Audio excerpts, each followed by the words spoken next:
journalisme mooy ku ñuy juger pare gu ñu gracier la ñun aussi dañuy toog di déglu actualité di ko suivre ñu gis ne dañuy tuumaal pouvoir exécutif ni muy dugalee loxoom ci li nga xam ne mooy le pouvoir judiciaire ñu gis aussi seetaan ci élection yi jàll ñu précipiter ay projet de loi yóbbu ko assemblée pour di ci dindi ay mots wala ay libellé pour di empêcher yenn candidats yi ñu participer di gis aussi ay procès yu daan jël 1 an 2 ans ci procédure yu normal di gis ne ay procédures yu gàtt la ci ay délais yu court rek dinañ mën a am verdict bi comme le cas de Khalifa Sall de par votre expérience ndax tey kon loolu c'est pas avéré que le pouvoir exécutif teg na loxoom bu baax ci li nga xam ne mooy pouvoir judiciaire ba saa yu ko bëggee utiliser rek utiliser ko nu mu ko neexee.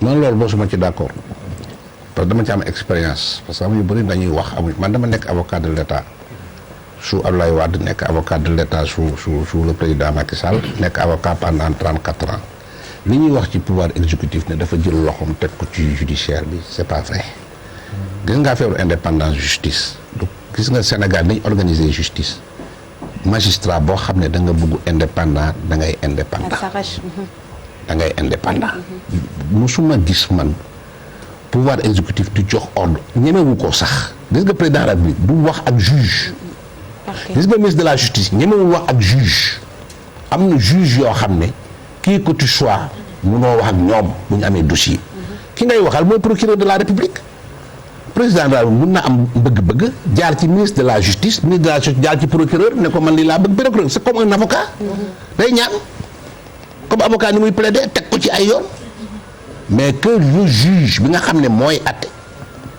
pouvoir bi ne ko defal lii ku ko ci def yow la neex. mais pourquoi nit ñi am impression boobu. perception la dafa nekk à deux vitesses. une pour les opposants une autre pour les autres. mais impression boobu la presque ñu. xam nga loolu. c'est loolu perception la yenn temps yi aussi mu am ay dogal yoo xam ne ay juge koy dogal kenn du leen ko sant ñoo koy sant seen bopp parce que daf leen neex pour ñu essayer xëy na ràññeeku pour ñu ràññee leen wala yooyu. am na ci ay nit lañu. mais ça va pas dire que dañ leen ko sant. Moi, je n'ai jamais vu le pouvoir exécutif donner des instructions à des juges pour nous juger de telle façon wala ci autre façon ca yàlla tax may wax te yow ko la nekk. Baye Cheikh foofu li ma ciy wax problème bi peut-être. dañuy condamner état bi tous les jours. waaw peut-être pour man du instruction bu nga xamante ne dañ koy jox directement juge. le problème fondamental pour man problème système la. parce que ki nga xamante ne bu li ne wax ko ëmb sa sànqal ëmb sa sutura. Conseil supérieur de la magistrature le président de la république moom mooy président bi. le ministre de la justice moom mooy vice-président bi. foofu la ñuy décider avancement juge yi kii fële lañ koy nommer kii dañ koy muter mu dem Kolda wala dañ koy yóbbu Tamba. léegi ki nga xamante ne moom moo am pouvoir di la muter heure bu ko neexee di la juger heure bu ko neexee. su fekkee ne yow da nga nekk ko nga xamante ne carriériste nga foofu peut-être éthique dafay ñëw foofu. bu fekkee ne yow carriériste nga da nga bëgg peut-être du la ay étape bëgg nga peut-être ñu def le juge d'instruction bëgg nga nangam ak nangam. am fu nga xamante ne foofu nga bëgg ñu nommer la. di nga def li nga xamante ne yaakaar nga ni moom mooy neex pouvoir bi pour ñu mën a accéder loolu. donc man pour man système bi foofu bu ñu demoon ba nga xamante ne conseil supérieur de la magistrature génne nañ ci président. génne ci ministre de la justice bàyyi juge seen bopp ñu xool en fonction ñoom xool compétence ñuy jiital peut-être problème yooyu dinañ ko mun régler. mais tant que système boobu changé wuñ ko li ñuy wax ni toujours dafay am. parce que di nga ci gis ku nga xamante ne peut-être carriériste la di nga ci gis ku nga xamante ne peut-être respecté na liggéeyam mais da ngay xëy benn jour ñu ne muté nañ ko. dañuy ñëw demander il y a un principe en droit qui dit que la plume est serve et la parole est libre. tey jii procureur de la république su ko ministre de la justice bindee. ñëw na ko dama bëgg Khalifa Sall nga demander 5 ans de prison ferme. Il a l'obligation de le faire. Il a l'obligation. Il a les mains liées parce que la plume est ferme ñu bindee. maintenant nag mën na ko demander. juge ba def lu ko neex après. damay jox chaque fois l'exemple de Baratal. exemple Baratal benn procureur ici dañ ko bind que ni na nga requérir nangam na nga requérir 5 ans. mën naa tudd sax juge bi. juge bi moom mooy ki nga xamante ne moom moo jàppale woon Cheikh Béthio Thioune bii. moom moo nekkoon fii Dakar. bu mu ñëw ne ñu bind ko ñëw ne ko dañu bëgg nga requérir 5 ans contre Baratal moom mu ñëw devant la barre. mu ni man dama am li ñuy woowee éthique professionnelle ak éthique personnelle. éthique professionnelle bi daf na ma la plume est serve donc war naa requérir 5 ans. mais mon intime conviction est que Bara Tall n'a rien fait. Devant la barre. dossier boobu maa ko yore woon. Voilà, et le juge a tranché, a relaxé Bara Tall purement et simplement. waaw mais li ma mais li d'accord ma trop ak li Daouda wax ci conseil supérieur de la magistrature. Conseil supérieur de la magistrature président de la République moo koy jiite ministre de la justice mooy vice président mais amuñu fa doole ay magistrats ñoo fa nekk. grade bu nekk représenté na leen fa. décisions yi ñoo koy jël.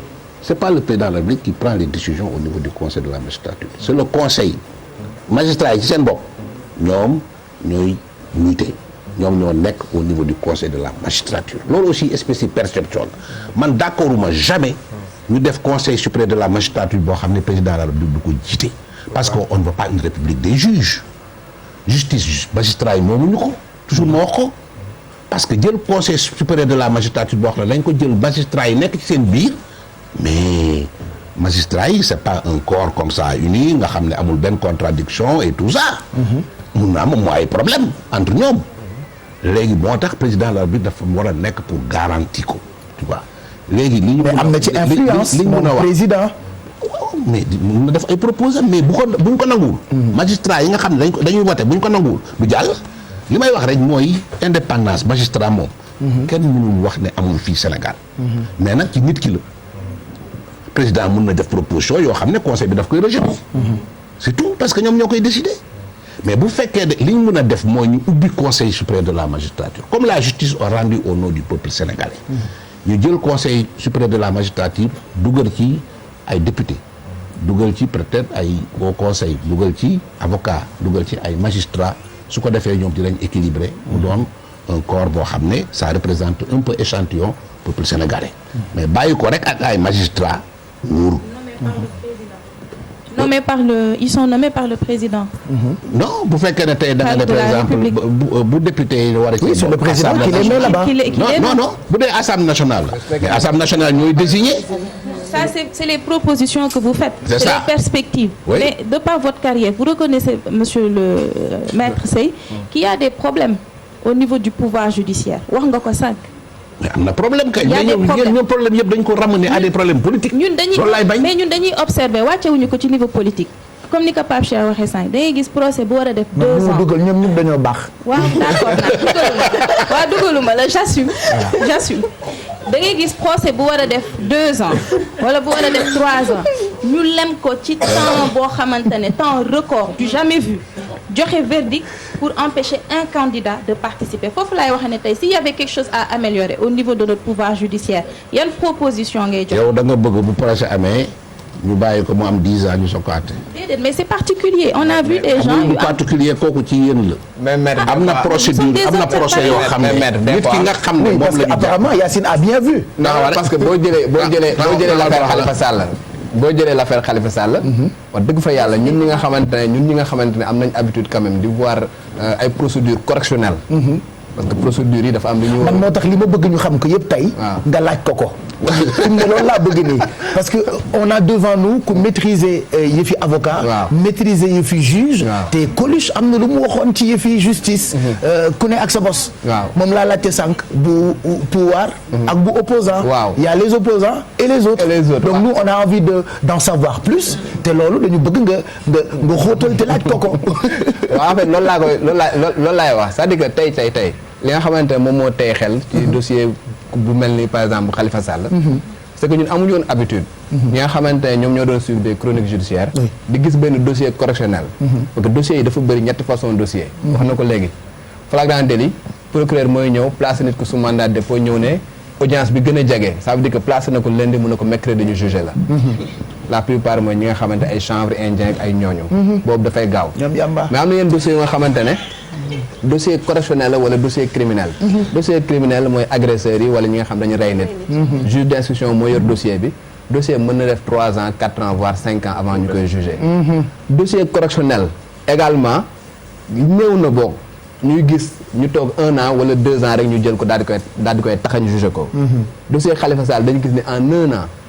toute la procédure a été faite ñu jugé ko condamné ko 2 ans enrôlé ko appel mel ni lu ñu taxañ avant élection enrôlé ko appel donc loolu moom mooy rejoindre li nga xamante ndaw see moom moo ko c'est-à-dire que loolu dafay tey xel te loolu bu fekkee ne yow gis nga par exemple déroulement procès nu mu daan déroulé tu vas te dire que forcément am na ay raisons politiques